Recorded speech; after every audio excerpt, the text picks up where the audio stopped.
आज हम पढ़ने जा रहे हैं कवि परिचय के अंदर महादेवी वर्मा के बारे में, जो हिंदी साहित्य में भी दिया गया है एवं 9वीं से 12वीं तक के सिलेबस में भी महादेवी वर्मा की कुछ रचनाएं हैं और उनका कवि परिचय है।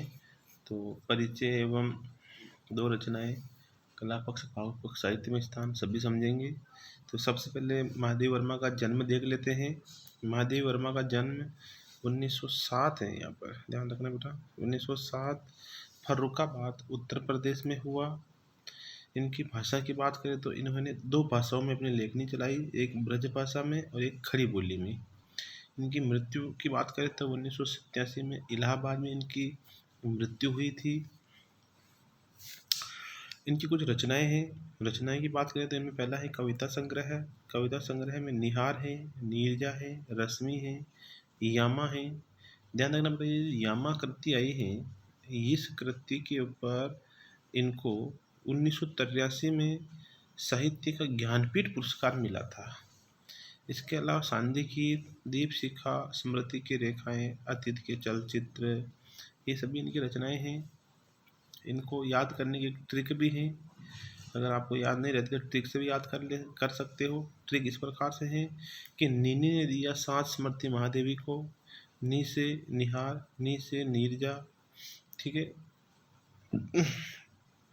दी से दीपशिखा, या से यामा, सा से सांदिकीत, चे से अतीत के चलचित्र, समृति से समृति की रेखाएं, महादेवी से महादेवी वर्मा, ये इनकी रचनाएं हैं। संस्मरण की बात करें तो अतीत के चलचित्र, समृति की रेखाएं, ये दोनों इनके संस्मरण हैं। जो यहाँ पर कविता संग्रह में आ गया था ये गलती से, ये दोनों इनके संस्मरण हैं। निबंध की बात करें तो श्रृंखला की कड़ियाँ, नारी समस्या पर आधारित निबंध है। दूसरा है क्षणदा, बहुत बार पूछा गया प्रश्न है कि नारी समस्या पर आधारित महादेवी का निबंध कौन सा है, तो वो श्रृंखला की कड़ियाँ। इसके अलावा 1983 में यामा पर इनको ज्ञानपीठ पुरस्कार मिला।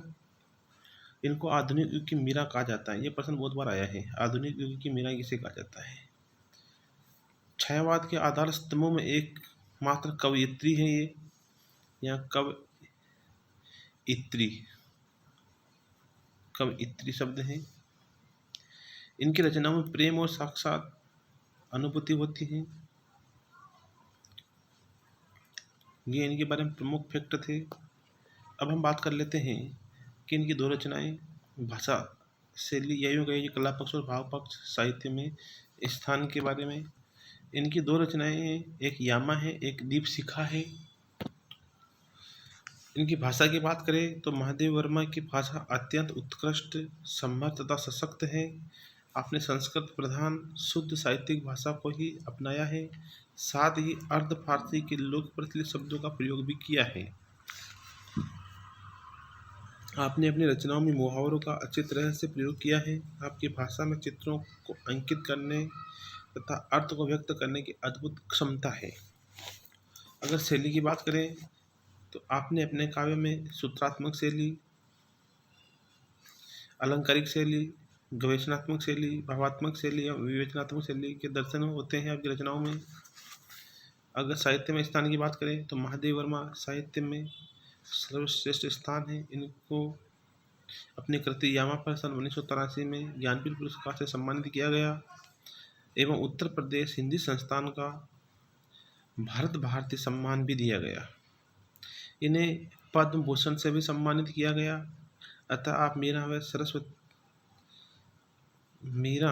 वह सरस्वती बन हिंदी साहित्य के